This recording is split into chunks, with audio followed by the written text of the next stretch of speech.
You ask Tiger to solve. This deals with linear equations with one unknown.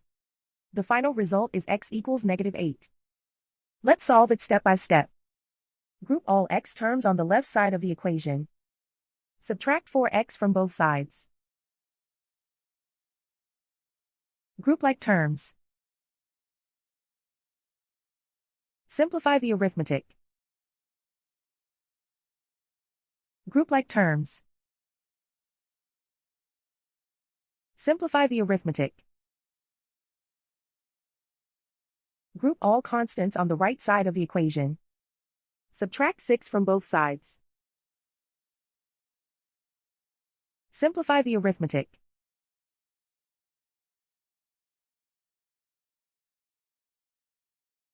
And so the final result is x equals -8.